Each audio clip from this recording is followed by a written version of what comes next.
नमस्कार, good news today देख रहे हैं आप। आपके साथ मैं हूं नवजोत रंधावा। शाम के 4 बज चुके हैं और वक्त है हमारे खास कार्यक्रम ये हुई ना बात का। मेला हो, बाजार हो, गली मोहल्ला, हर जगह पर आपको कॉटन कैंडी मिल जाएंगी। कॉटन कैंडी को हम देसी भाषा में बुढ़िया या गुड़िया के बाल भी कहते हैं और इसे देखकर बच्चे अक्सर जिद करते हैं और हम और आप उन्हें ये खरीद कर दे भी देते हैं। लेकिन कॉटन कैंडी से सावधान होने का वक्त आ गया है, क्योंकि बच्चों के बीच खासी लोकप्रिय इस कॉटन कैंडी में कैंसर पैदा करने वाला केमिकल पाया गया है। और इस रिपोर्ट के सामने आने के बाद कुछ राज्यों ने कॉटन कैंडी की बिक्री और उत्पादन दोनों पर ही रोक लगाने का फैसला किया है। वजह यह बताई गई है कि बैन लगाने से कैंडी बनाने वालों और बेचने वालों और ग्राहकों के बीच हानिकारक केमिकल के बारे में जागरूकता और बढ़ेगी और खाद्य सुरक्षा अधिकारी इस पर नजर भी रखेंगे कि सिर्फ रंग मुक्त कॉटन कैंडी ही बेची जाए। हम आज इसी पर बात करेंगे, क्योंकि कॉटन कैंडी हमारा बचपन से खाते भी आ रहे हैं, लेकिन आखिर इसमें कौन सा ऐसा केमिकल है और ये कितनी हानिकारक है बच्चों के लिए।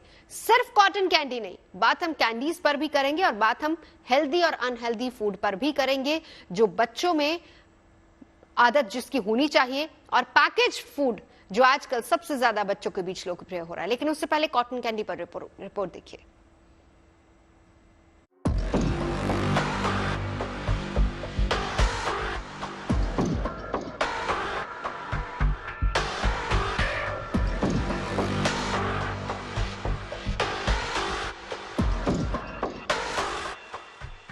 कॉटन कैंडी, जिसे बुढ़िया के बाल या गुड़िया के बाल के नाम से भी जाना जाता है, बच्चे इसे बड़े चाव से खाते भी हैं और खेलते भी हैं। यही नहीं, कॉटन कैंडी के स्वाद का आनंद हर किसी ने बचपन में जरूर उठाया होगा। लेकिन अब कॉटन कैंडी को लेकर एक ऐसी जानकारी सामने आई है जो आपके हमारे स्वास्थ्य के लिए ठीक नहीं है। दरअसल 17 फरवरी को तमिलनाडु सरकार ने एक आदेश जारी करके राज्य में कॉटन कैंडी की बिक्री और उत्पादन पर रोक लगा दी है। इससे पहले पुडुचेरी की सरकार ने भी कॉटन कैंडी पर रोक लगाने का ऐलान किया था। दोनों सरकारों का कहना है कि कॉटन कैंडी में एक ऐसा केमिकल का इस्तेमाल होता है जिससे कैंसर का खतरा है। रिसेंटली जो केस में पता लगा है, तो उसमें पाया गया है कि ये जो कॉटन कैंडी है, इसमें कुछ हार्मफुल सब्सटेंसेस होते हैं जो कि शरीर को नुकसान पहुंचा सकते हैं। तो अगर लॉन्ग टर्म में ये यूज़ किया जाता है तो प्रॉब्लम हो सकती है। तमिलनाडु सरकार की ओर से जारी एक बयान में कहा गया है कि कॉटन कैंडी के सैंपल में हानिकारक कलरिंग मटेरियल रोडामाइन बी मिला है। FSSA यानी food safety and standards act 2006 के तहत किसी भी खाने की चीज में इस केमिकल का इस्तेमाल असुरक्षित माना गया है। फूड सेफ्टी कानून के तहत शादी समारोह और दूसरे सार्वजनिक कार्यक्रमों के खाने में रोडामाइन बी का इस्तेमाल करना दंडनीय अपराध है। रोडामाइन बी को कलरिंग एजेंट के तौर पर खाने पीने की चीजों में इस्तेमाल किया जाता है। जानकारी के मुताबिक रोडामाइन बी एक डाई है जिसका इस्तेमाल औद्योगिक रूप से चमड़े और कागज की रंगाई में किया जाता है। इसलिए खाने की चीजों में कलर लाने के लिए रोडामाइन बी का इस्तेमाल नहीं किया जा सकता, क्योंकि इससे सेहत को खतरा हो सकता है। इसमें एक सब्सटेंस होता है जिसको हम बोलते हैं रोडामाइन बी। ये एक तरह की डाई है जिसको कि वाटर सोल्यूबल डाई है वैसे तो, बट ये जो सब्सटेंस है इसका ऑक्सीडेटिव स्ट्रेस पड़ता है बॉडी की सेल्स पे, जो कि बॉडी की इम्यूनिटी को भी लो करता है, लिवर पे नुकसान पहुंचा सकता है और इनफैक्ट लॉन्ग टर्म में कार्सिनोजेनिक भी हो सकता है।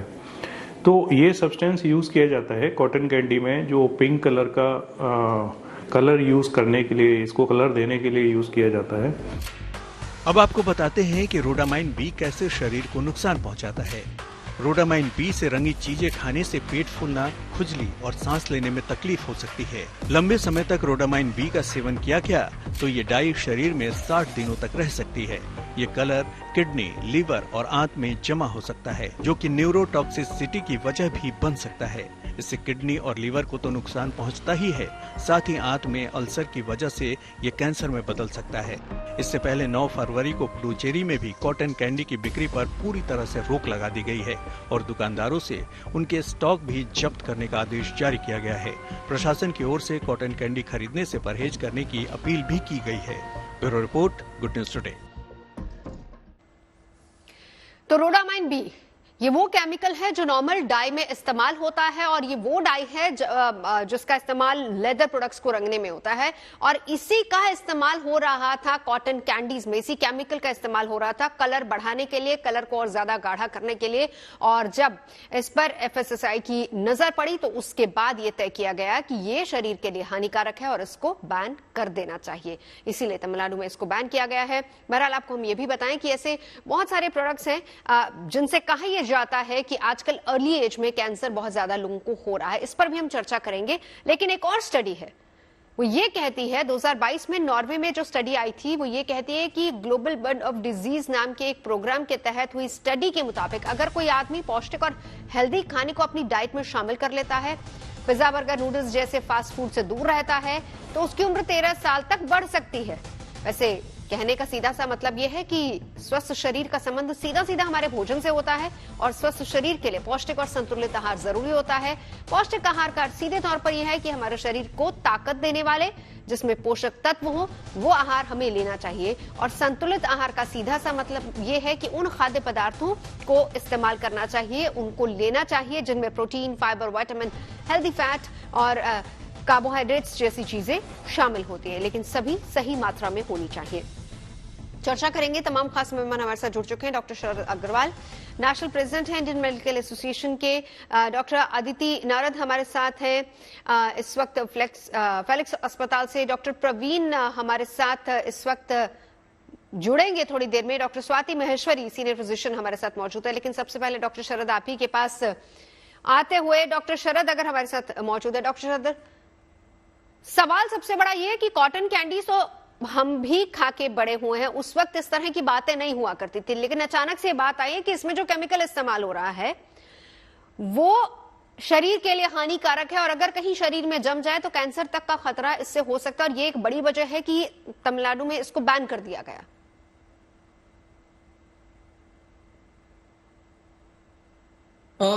देखिए, पहले जो आप कह रहे हैं हम पहले खाते रहे हैं इस चीज को, तो जैसे जैसे हम लोग डेवलप हो रहे हैं, अवेयरनेस बढ़ रही है। तो जब आप छोटे रहे होंगे, या मैं कहूँ आज से 20 साल पहले या 15 साल पहले, इतना ज्यादा हमारे यहाँ कैंसर का अवेयरनेस भी कम था और ट्रीटमेंट मॉडलिटीज भी उतनी ज्यादा नहीं थी।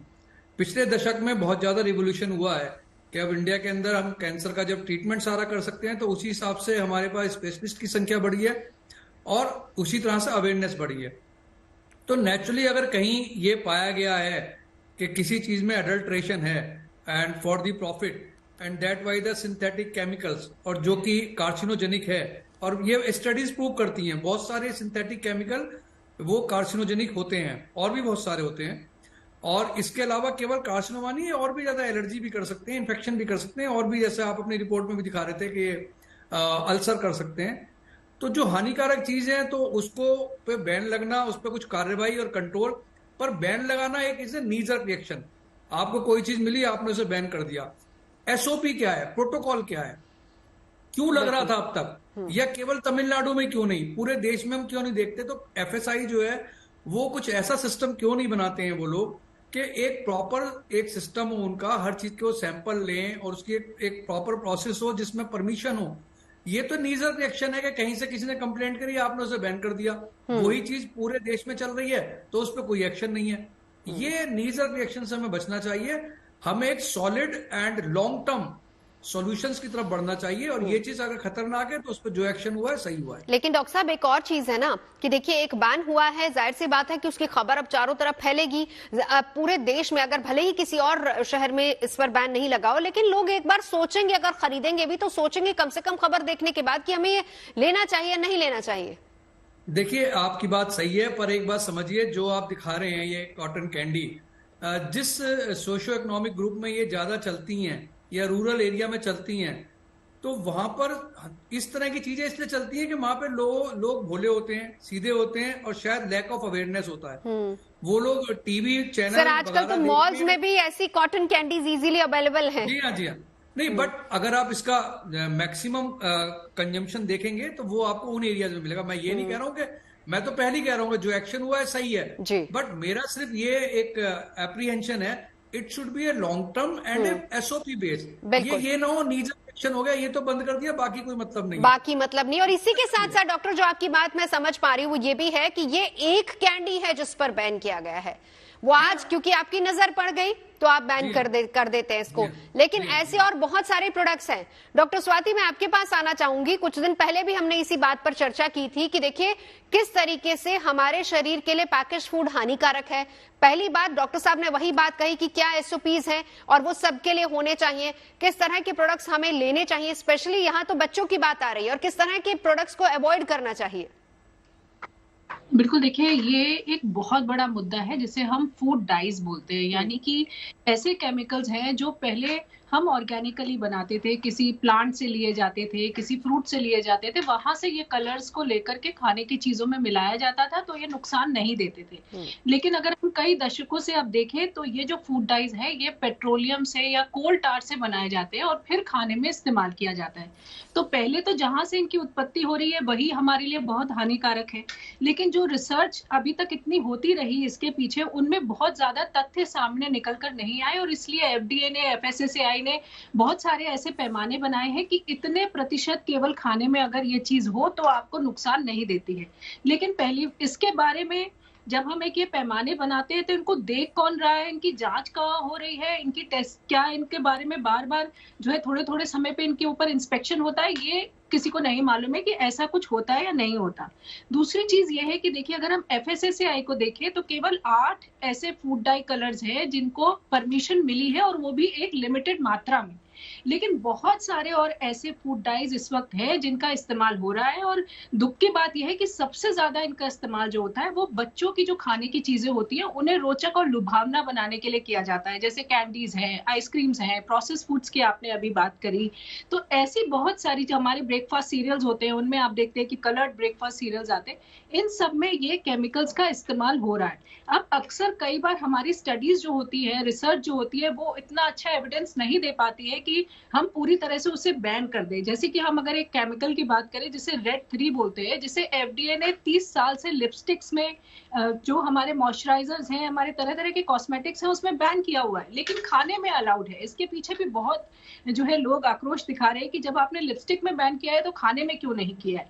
तो अभी बहुत सारी स्टडीज हमारी जो है वो शॉर्ट रह जाती है, और इसकी वजह से कई सारे ऐसे फूड डाइज है जिनका इस्तेमाल होता रहता है। तो ये स्टडीज जो है और ज्यादा करने की जरूरत है ताकि इनसे हमें कुछ एविडेंस मिले, हम वो ऐसी डाइज को भी बैन कर सके जो हम खा रहे हैं और हमें पता ही नहीं है कि वो हमें नुकसान दे रही है। बिल्कुल। अभी IR में एक स्टडी हुई थी, उसमें उन्होंने बहुत सारे ऐसे केमिकल्स देखे हैं जिससे बच्चों की ग्रोथ जो है वो रुक जाती है, साथ ही कैंसर की संभावनाएं रहती है। और हमारे शरीर के जो तो खास अंग हैं, लिवर और किडनी, जो कि हमारे शरीर को फिल्टर प्रोसेस करते हैं, यानी कि जो भी केमिकल शरीर में जाता है वो ये 2 ऑर्गन्स जो है हमारे सबसे ज्यादा उसे निकालने में मदद करते हैं। तो इन्हीं पे सबसे ज्यादा बुरा प्रभाव जो है इन केमिकल्स का पड़ता है, और इसीलिए अब हम देख रहे हैं कि बच्चे हो, यंगस्टर्स, सब में कैंसर जो है वो बहुत तेजी से बढ़ता जा रहा है, तरह और बीमारियां उभर करके सामने आ रही है। डॉक्टर प्रवीण, चर्चा हम यहाँ पर ये कर रहे हैं, पेडिट्रिशियन है आप, खास तौर पर हम बच्चों को लेकर यहाँ पर चर्चा कर रहे हैं। डॉक्टर साहब समझाइए जरा किस तरीके से बच्चों में, पहली बात तो फूड हैबिट्स चेंज हुई हैं, जो एक नॉर्मल हम कहा करते थे कि बच्चों की 0 to 6 months ये डाइट होती है, वो तो मदर फीड पर ही रहते हैं, लेकिन उसके बाद हम सॉफ्ट डाइट देते हैं। उसके बाद जब हम नॉर्मल डाइट पर बच्चों को लेकर आते हैं तो आजकल तो ये देखा गया सीधा पहली बात पैकेज्ड फूड की तरफ जाता है बच्चा, और दूसरी बात यह है कि इजीली अवेलेबल फूड जो भी मार्केट में है वो बच्चे के सामने होता है। किस तरह के इश्यूज आपके सामने आते हैं? इस तरह के काफी इश्यूज है, मेनली क्योंकि जंक फूड बहुत ज्यादा है मार्केट में, और बच्चे जो हैं somehow they get addicted to junk food. तो अब वो junk food is very attractive, या कुछ स्पाइसी होगा, या फ्राइज होंगी, बर्गर होंगे, पिज्जा होंगे।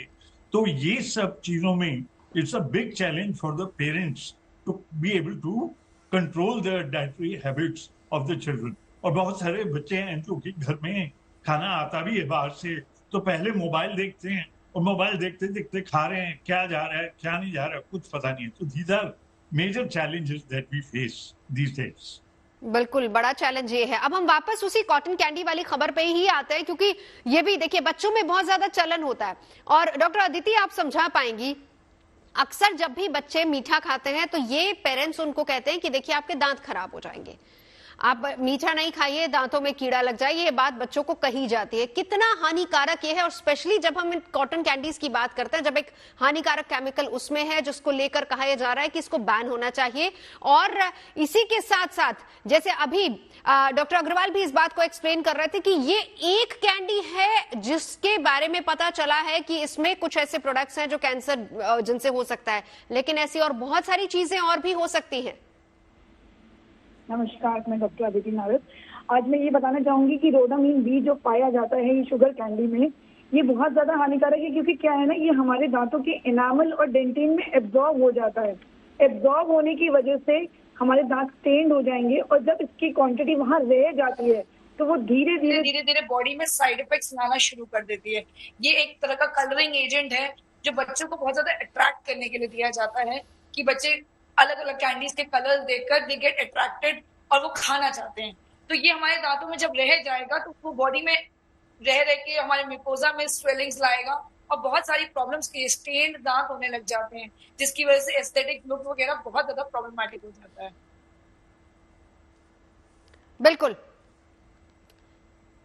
बिल्कुल, लेकिन वही बात है डॉक्टर साहब, क्या सिर्फ एक ही कैंडी हानिकारक हो सकती है, या हम कहें कि एक्सेस ऑफ स्वीट्स जिसको हम कहते हैं कि ज्यादा मीठा खाना, वो भी हानिकारक हो सकते हैं?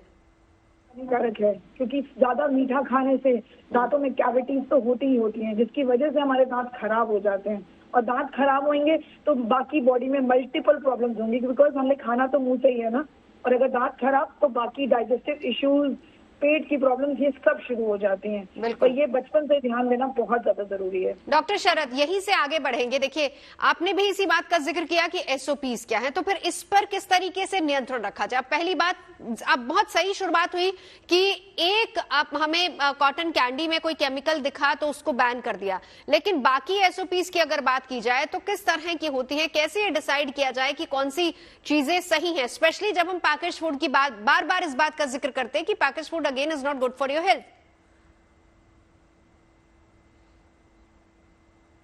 देखिए, जैसे और पैनलिस्ट ने भी बताया, चीजें तो सब मेंशन है, सब डॉक्यूमेंटेड है, कौन सी चीज हमें खानी है, कौन सी नहीं खानी है, क्या कौन सी चीजें किस एडल्ट्रेशन की कैटेगरी में आएंगे। इतना ईमानदारी से काम करो। डॉक्टर साहब, मैं लौटती हूँ आपके पास, कुछ टेक्निकल इशू आ रहा है, आप अपनी बात पूरी कीजिएगा, लेकिन डॉक्टर स्वाति आप ही के पास मैं आना चाहूंगी। जब हम फूड हैबिट्स या फिर उन तमाम चीजों का जिक्र करते हैं जिसमें ये कहा जाता है कि हार्मफुल केमिकल हो सकते हैं, पैकेज्ड फूड का भी जिक्र यहाँ पर होता है कि ये भी हार्मफुल हो सकता है, तो सवाल यहाँ पर यह है कि क्यों नहीं इस पर रोक लगती? बिल्कुल, देखिए, इसीलिए एफएसएसएआई की हम अगर बात करें या गवर्नमेंट की जो रेगुलेटरी बॉडीज हैं, उनको बहुत ज्यादा जरूरत है ये देखने की कि जो कलरिंग एजेंट्स खाने में इस्तेमाल हो रहे हैं वो सेहत के लिए कितने हानिकारक हैं, उनके ऊपर ज्यादा से ज्यादा टेस्टिंग हो, उनके लिए स्ट्रिक्ट लॉज बनाना, और केवल लॉज बनाना नहीं, उनका पालन होना भी जरूरी है। तो जो हमारे फूड इंस्पेक्टर्स होते हैं वो उनकी बार बार जो है चेकिंग होना, जहां भी कहीं इनका इस्तेमाल हो रहा है कि कितना ज्यादा मात्रा में ये कलरिंग एजेंट्स का इस्तेमाल है, नहीं है, क्या ये उस पैमाने में आते हैं, नहीं, ये सब चीजें सरकार को एक सेंट्रल बॉडी के तौर पर भी और स्टेट बॉडी के तौर पर भी ये चीजें करने की बहुत ज्यादा जरूरत होगी। क्योंकि अगर अब आप देखें तो बच्चों की ग्रोथ इसकी वजह से जो है वो रुक रही है, बच्चों में आगे चलकर तरह तरह की परेशानियां इसकी वजह से सामने आ रही है। और जब हम बहुत ज्यादा कलरफुल खाना देखते हैं, मॉल्स में देखें या कहीं रेस्टोरेंट पे देख रहे हैं, कहीं पर भी देखें, तो वो टेम्पटिंग होता है, और बच्चों के लिए खास तौर से उनको मन करता है कि हम इन चीजों का सेवन करें। अब अगर आप देखें भी तो जो पहले जिस तरह की कैंडीज हम लोग बचपन में खाते थे उससे और अब अगर हम कंपेयर करें तो जमीन आसमान का फर्क आ चुका है। बहुत तरह तरह के नए कलर्स आ चुके हैं, नए तरह तरह के फ्लेवर्स आ चुके हैं। ऐसी स्थिति में जितना हम इस तरफ जा रहे हैं उतना ही हमें यह समझना होगा कि हम केमिकल्स का इस्तेमाल कर रहे हैं, चाहे वो टेस्ट के लिए हो, चाहे कलर के लिए हो, चाहे उसको प्रिजर्व करने के लिए हो। और इसलिए कहीं ना कहीं हमें भी एज पेरेंट्स भी एक जागरूक डिसीजन लेने की जरूरत है कि हम कितना इन चीजों का सेवन अपने बच्चों को करने दे सकते हैं और कितना नहीं। हम जब कलरफुल खाने की बात करते हैं तो हम हेल्दी फूड की बात करते हैं कि आपके फ्रूट्स वेजिटेबल्स में ज्यादा से ज्यादा कलर्स होने चाहिए, जिसको हम नेचुरल कलर भी कहते हैं। जी, बिल्कुल। और हम कर रहे हैं उल्टा। हम जो बाहर से प्रोसेस्ड फूड आ रहा है, जो चीज़ें हमारे लिए अच्छी नहीं है, हम उनमें ज़्यादा से ज़्यादा कलर्स खा रहे हैं, यानी कि हम ज़्यादा से ज़्यादा केमिकल्स इंजेस्ट कर रहे हैं। और इसलिए ये एक बहुत ही महत्वपूर्ण मेरे ख़्याल से मुद्दा है, जो कि मेरे ख्याल हमारी जो हेल्थ मिनिस्ट्री है, उसको भी इसका संज्ञान लेना चाहिए और एक स्ट्रिक्ट एक्शन के ऊपर होना चाहिए और एक एसओपी क्रिएट चाहिए कि किस तरह से जो हमारी फूड इंडस्ट्री है उसमें हम इन चीजों का कम से कम इस्तेमाल कर सकते हैं, करें तो वो किस लेवल का होना चाहिए। बिल्कुल। डॉक्टर शरद अग्रवाल, अगर मेरी आवाज आप तक आ रही है, यहीं से मैं चाहूंगी कि आप भी अपनी बात को आगे बढ़ाइए। किस तरह के रूल्स एंड रेगुलेशंस की सख्त जरूरत है और कैसे मेजर किया जाए कि जो बाजार में चीजें मिल रही हैं, एक को छोड़कर एक ही कंप्लेंट आई उस पर एक्शन हुआ, लेकिन बाकी और चीजें बिल्कुल सही हैं बच्चों के लिए या फिर बड़ों के लिए भी? देखिए, रूल्स रेगुलेशन ऑलरेडी बने हुए हैं, केवल एग्जीक्यूशन की प्रॉब्लम है। रूल्स हमें नए बनाने की जरूरत नहीं है, बहुत डिटेल में सारे रूल्स रेगुलेशन बने हुए हैं। केवल हमारी इंटेंशन साफ होनी चाहिए, हमारे अंदर इच्छा शक्ति होनी चाहिए।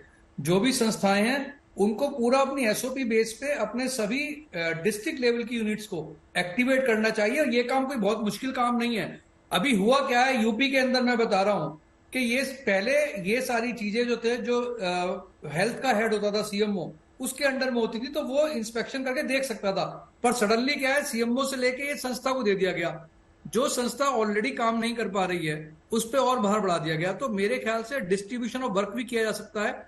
जो हेल्थ का हेड है, chief medical officer in Uttar Pradesh और दिल्ली के अंदर शायद डीएमओ कहते हैं, तो उनको हम हेल्थ डिपार्टमेंट में ये चीजें दे सकते हैं, क्योंकि उनके पास टीम भी होती है, वो लोग जाके इंस्पेक्शन कर सकते हैं।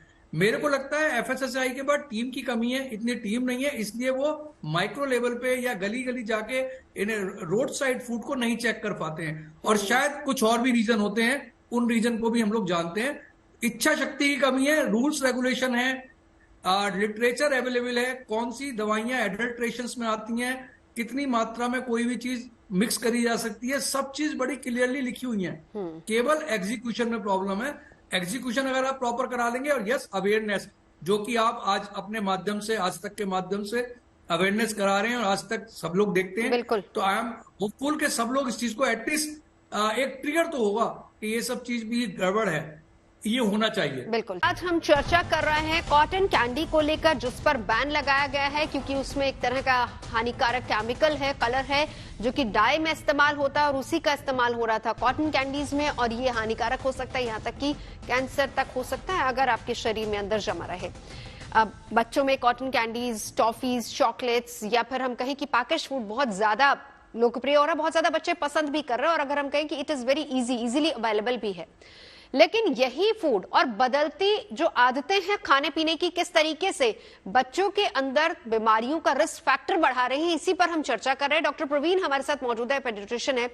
डॉक्टर साहब, वक्त के साथ साथ खाने पीने की आदतें और जो बच्चों को मिल रहा है वो बहुत कुछ बदलता जा रहा है। रिस्क फैक्टर कितना बढ़ जाता है बच्चों के अंदर, कितना ज्यादा नुकसान हो सकता है? क्योंकि एक वक्त था कि सुनते थे कि 70-80 साल की उम्र में लोगों को कैंसर होता था, आज 40+ और यहां तक कि बच्चे भी उस रिस्क फैक्टर में आ गए हैं।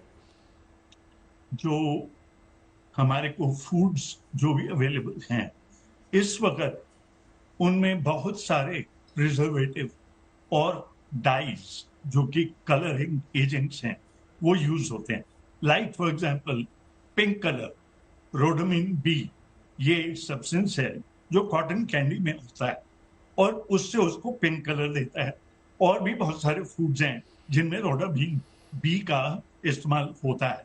आई एम होपिंग कि क्योंकि ये तमिलनाडु में बैन हुआ है, ये पूरे देश में बैन होना चाहिए। क्यों?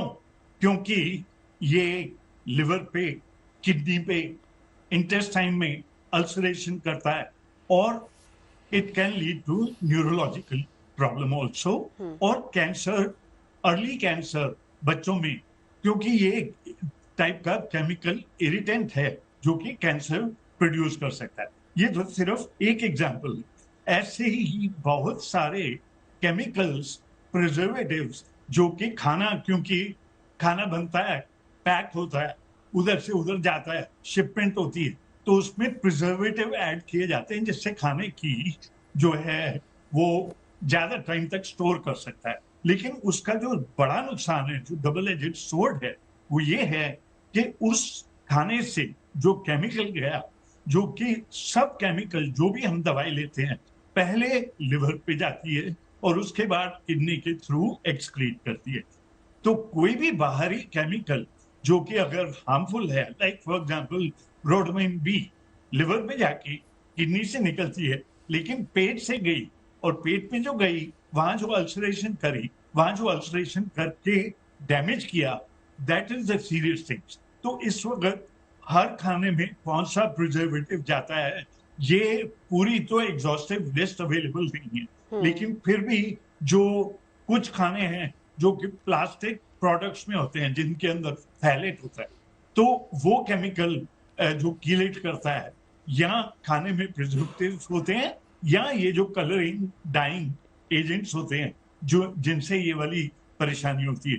तो I think this is one major reason, क्योंकि जंक फूड बढ़ा, क्योंकि ये फूड बहुत ज्यादा पॉपुलर हुए, इसीलिए बच्चों तक में कैंसर के चांसेस बढ़ जाते हैं बजाय कि जो पहले हम यूनिवर्सली नेचुरल फूड खाते थे। हाँ। तो ठीक है, ओवर टाइम जो भी जिस तरीके से कैंसर हुए, लेकिन ये this is a very alarming situation. Doctor Aditi, इसी के साथ साथ मैं ड्रिंक्स की भी बात करूंगी। आप देखिए जो सोडा ड्रिंक्स है उसमें भी बहुत सारी वैरायटीज आ गई हैं, वो कितने हार्मफुल हैं?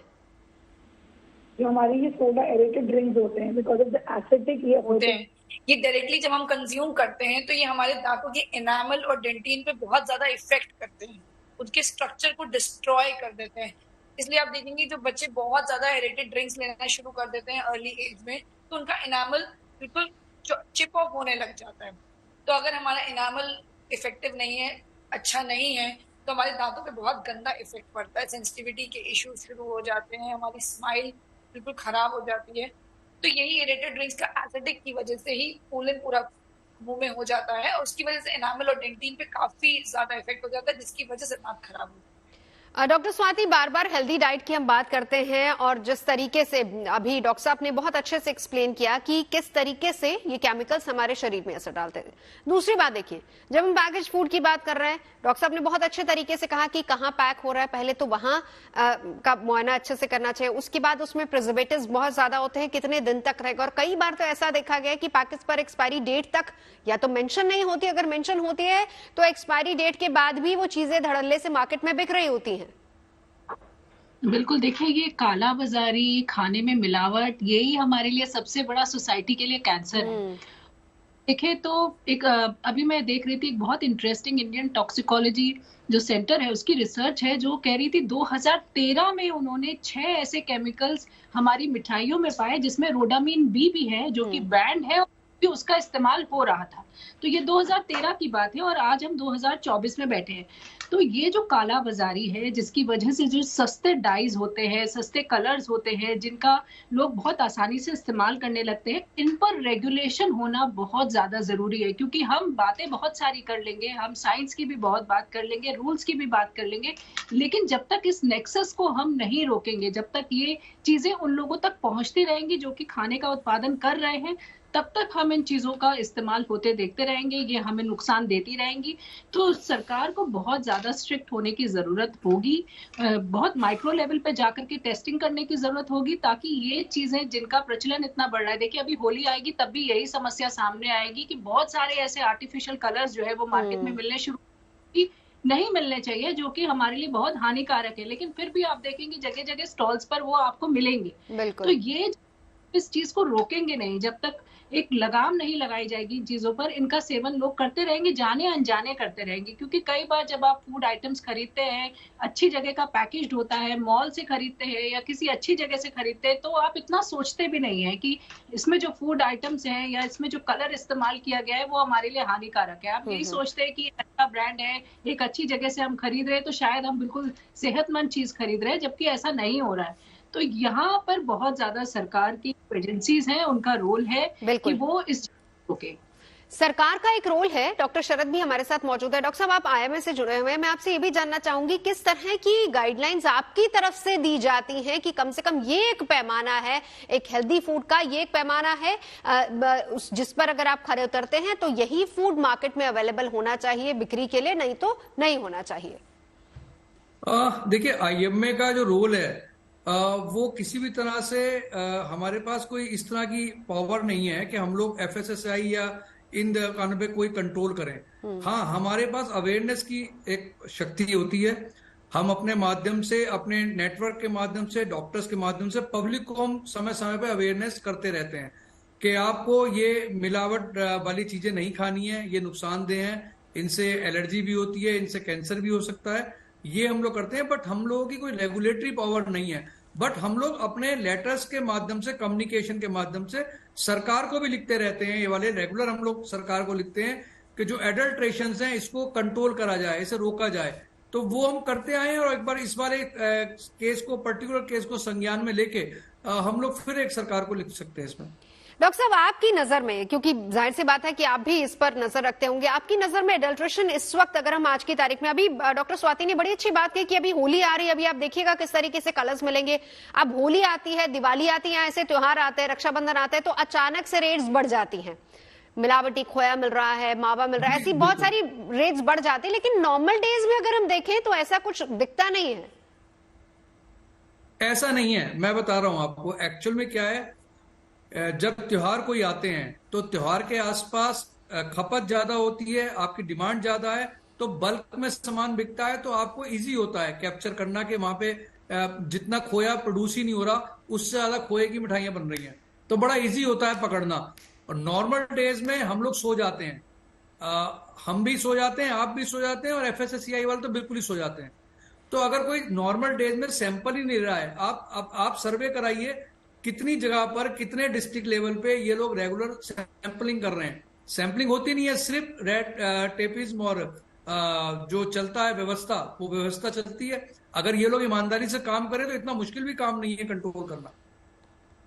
बिल्कुल ज्यादा मुश्किल नहीं है कंट्रोल करना। लेकिन डॉक्टर प्रवीण, आपके पास ही आना चाहूंगी। डॉक्टर साहब, अब ये बताइए, जब हम एक हेल्दी डाइट की बात करते हैं, बहुत मुश्किल है कि हम पैकेज फूड से बच्चों को दूर रखें, लेकिन एटलीस्ट हम अवेयरनेस जगा सकते हैं। और हमारे आज के शो करने का मकसद यही है कि कम से कम हम माता पिता को ये बता पाए, कम से कम सोसाइटी में अवेयरनेस जगा पाए कि कौन सा खाना आपको खाना है और कौन सा खाना आपको नहीं खाना है, और पैकेज फूड की भी कोई क्या लिमिट होनी चाहिए या नहीं।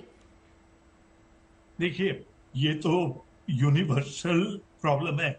हम सारे parents, doctors and parents alike, we are facing this issue. अब वो होता क्या है, जो आजकल ओवर पास्ट 10 years जो मैंने ट्रेंड देखा है, बाहर खाना लोगों ने ज्यादा शुरू कर दिया, घर में कुकिंग कम होनी शुरू हो गई। क्यों हुई है, we don't know, we don't have the reason. Maybe उसका कॉस्ट इशू है, मे बी उसका एफर्ट इशू है, maybe both husband wife work, इसलिए शायद घर में कुकिंग कम हो रही है। लेकिन बच्चों के लिए तो बड़ा इजी है ना, बाहर का बर्गर मिल गया, पिज्जा मिल गया, टेस्ट अच्छी है, खा लिया, कौन देखता है कि कितना प्रिजर्वेटिव है और क्या है। सो आई थिंक इसके लिए जब तक हम कंसल्टेड पेरेंट, डॉक्टर, और जब बच्चे को हम देखते हैं क्लिनिक में, हमेशा उसकी डाइटरी हिस्ट्री पूरी लेते हैं कि बच्चा सलाद खा रहा है, नहीं खा रहा, क्योंकि इतना सारे बच्चे आते हैं कॉन्स्टिपेशन से। अब जो कॉन्स्टिपेशन है बड़ी इजीली ट्रीटेबल कंडीशन है बाय चेंजिंग द डाइट या रिड्यूसिंग द जंक फूड।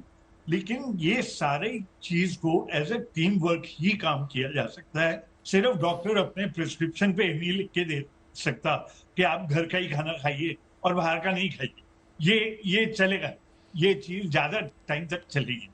इसलिए इसके लिए पेरेंट का बहुत बहुत ज्यादा इंपॉर्टेंट रोल है कि जो बाहर से चीज खरीदें रिलायबल हो, लिमिट हो, हफ्ते में 1 या 2 बार ही बाहर का खाना खा लिया, चलो चल रहा है। लेकिन डेली का जो रूटीन है, पेरेंट्स को डाइनिंग टेबल पे डेली बैठ के जो वो खाते हैं वो ही बच्चा अगर खाए और नेचुरल फूड हो, that is the best available option. और उसके लिए जब तक दोनों पेरेंट साथ बच्चों को लेके नहीं खाएंगे डिनर, एटलीस्ट लंच का पार्ट, और डिनर, लंच तो स्कूल जाता है चलो, लेकिन वो भी अगर घर से कोको किया जा रहा है तो उसका काम हो सकता है। तो ये कुछ चीजें हैं, क्योंकि ये जो कॉटन कैंडी, जो कलर, जो डाइज, ये चीजें जो भी चलती हैं वो बहुत सारी चीजें रेगुलेशन से ही कम हो सकती हैं, उसकी इम्प्लीमेंटेशन से। लेकिन as a parent, as a paediatrician, हम लोगों का फर्ज है कि हमारी education level, at least counselling to the family ऐसी होनी चाहिए कि घर का खाना खाएं, घर का खाना सलाद खाएं ज्यादा, घर में जो है वो हाइजीन मेंटेन करें। हाँ। ये सारी बहुत इंपॉर्टेंट। डॉक्टर स्वाति, एक और चीज, जैसे डॉक्टर साहब ने बताया कि नॉर्मली जो बच्चे आते हैं, सबसे ज्यादा इश्यूज जो बच्चों में होते हैं वो कॉन्स्टिपेशन के है। उसका सबसे बड़ा कारण ये है कि बच्चे सैलेड नहीं खाते और फिर जो है वो बहुत कम इंटेक रहता है। आपके पास किस तरह के इश्यूज आते हैं बच्चों में? देखिए, बहुत सारे इश्यूज हैं बच्चों में। ओबेसिटी अगर आप देखें तो एक बहुत बड़ा इशू है। बच्चों का वजन जो है वो बहुत ज्यादा बढ़ना शुरू हो गया है। वही आप हाइपर एक्टिविटी किड्स जो अब हैं वो भी हम देखते हैं कि बहुत ज्यादा आ रहे हैं। ऐसे बच्चे हैं जो बहुत रेस्टलेस हैं, कहीं फोकस नहीं कर पाते हैं, एक जगह जो है बैठ नहीं पाते हैं। तो ये भी एक बहुत बड़ी समस्या है जो दिख रही है। और तीसरी, एलर्जी। अब अगर आप देखें तो बच्चों में एलर्जिक कंडीशंस जो है वो धीरे धीरे बहुत ज्यादा बढ़ने लगी है। और वो ये सब जो हम केमिकल से एक्सपोज्ड हो रहे हैं उसकी वजह से हम देखें, अगर हम कैंसर का ही पहले के कारण देखें, अगर पिछले 20-30 साल में हम पहले देखें तो ज्यादातर तंबाकू, स्मोकिंग करना, या हम बोलते थे कि इन्फेक्शंस की वजह से ज्यादातर जो है कैंसर हो जाता है, या पीढ़ी दर पीढ़ी कोई कैंसर चल रहा है तो ऐसे में संभावनाएं ज्यादा रहती है। लेकिन अब अगर आप देखें तो ज्यादातर जो कैंसर अब हो रहे हैं वो केमिकल्स की वजह से हो रहे हैं। इस तरह के एंडोक्राइन डिस्ट्रप्टर्स हैं अब जो केमिकल्स हैं, और ये केमिकल्स केवल हमारे खाने में नहीं है, हमारे इर्द गिर्द बहुत सारी चीजें, कॉस्मेटिक्स है, पेंट्स हैं, घर का सामान है, बहुत सारी चीजों में हम इनका इस्तेमाल कर रहे हैं। और ये धीरे धीरे कभी हमारी त्वचा से अंदर जा रहे हैं, कभी हमारी सांस से अंदर जा रहे हैं, कभी हम डायरेक्ट इन्हें खा रहे हैं। तो ये हमारे शरीर में धीरे धीरे बढ़ते जा रहे हैं, एक्यूमुलेट होते जाते हैं, और फिर वही कैंसर की उत्पत्ति वहां से होती है। तो हमें, जैसे अभी डॉक्टर साहब ने कहा, कि खुद से डिसीजंस लेना, अपनी फैमिली के लिए डिसीजंस लेना बहुत ज्यादा जरूरी हो गया, क्योंकि लुभावनी चीजें तो हमारी चारों तरफ बढ़ती ही जा रही है और उसमें कहीं कमी नहीं आने वाली है आने वाले समय में भी। लेकिन डिसीजन हमें लेना है कि हम किन चीजों का इस्तेमाल करेंगे, क्या खाने में खाना चाहते हैं हम, क्या जो केमिकल्स हमारे चारों तरफ बढ़ते जा रहे हैं उसको हम किसी तरह से कम कर पा रहे हैं या नहीं कर पा रहे। ये डिसीजन हमारा है और यही हमें इसी के बारे में ज्यादा से ज्यादा अवेयरनेस क्रिएट करनी है और लोगों को भी सोच समझ के डिसीजंस लेने की जरूरत है कि हम किन चीजों का सेवन करें। बिल्कुल बिल्कुल। डॉक्टर शरद, एक आखिरी सवाल आपसे चलते चलते हम समझना चाहेंगे। अभी तक डॉक्टर साहब ये कहा जाता था कि मैदा नहीं देना चाहिए बच्चों को क्योंकि पेट में जाके जम जाता है और ठीक नहीं है बच्चों के लिए। अब ये बात आई कैंडीज नहीं देनी चाहिए, अब ये बात आई कि मिठाई भी मत दीजिए। अब सवाल यहाँ पर यही आता है कि हालांकि देखिए होम कुक फूड से अच्छा तो कुछ भी नहीं है, लेकिन वही बात है डॉक्टर स्वाति वाली कि हम बाहर अगर जाएंगे तो कुछ ना कुछ तो इनटेक होगा ही होगा। तो इसका क्या सोल्यूशन है, क्या वे आउट है इसका? डॉक्टर अग्रवाल, मेरी आवाज आप तक आ रही है? डॉक्टर साहब शायद म्यूट पे है आप, आवाज आ रही है आवाज? जी जी जी, तो आप सुन सकता हूं। बिल्कुल, आप ही से सवाल है डॉक्टर साहब मेरा। देखिए, बड़ा ही आपका सिंपल सवाल है, उसका सिंपल जवाब है। नंबर 1 तो मॉरल करेक्टर डेवलप करना पड़ेगा मैडम इसके लिए। बड़ा सही आपने कहा कि अब तो ये कंफ्यूजन हो गया है, क्या खाएं क्या कुछ भी ना खाएं, ये पॉसिबल नहीं है। डॉक्टर साहब आपको रोकूंगी जरा, एक सबसे बड़ी बात, और इसको भी क्लियर करते चलिए डॉक्टर साहब, क्योंकि आज हम इस पे बात और बच्चों की बात कर रहे हैं। आजकल तो ये भी कहा जाता है, डॉक्टर्स कहते हैं कि दूध भी नहीं दीजिए बच्चों को, इस पर भी सर बात रखिए। बिल्कुल बिल्कुल, यूरिया मिला हुआ है, एडल्ट्रेटेड है, डीटीटी मिला हुआ है उसके अंदर। तो अब रीजन क्या है कि मैडम एक मॉरल करेक्टर, जैसे हम पैट्रियोटिक, हमारे देश में इस समय पैट्रियोटिज्म बड़े पीक पर है, धर्म हमारा पीक पर है, उसके साथ साथ एक moral character and moral responsibility भी हमारे यहाँ होनी चाहिए उसी ढंग से, और हो सकती है। क्योंकि ये आपके अपने ऊपर है कि आप बेईमानी कर रहे हैं या नहीं कर रहे हैं। हम छोटी छोटी चीजों में छोटे छोटे मुनाफे के लिए ये ना सोचते हुए कि हम कितनी जानों के साथ खिलवाड़ कर रहे हैं, ये इसका एक पहलू है। और दूसरा सबसे बड़ा पहलू है अवेयरनेस। बिल्कुल। तो आपके माध्यम से आज आपने एक प्रोग्राम कर दिया। देखिए, एक प्रोग्राम से आप भी जानते हैं ये हिट एंड ट्रायल है, इतनी अवेयरनेस नहीं होती है।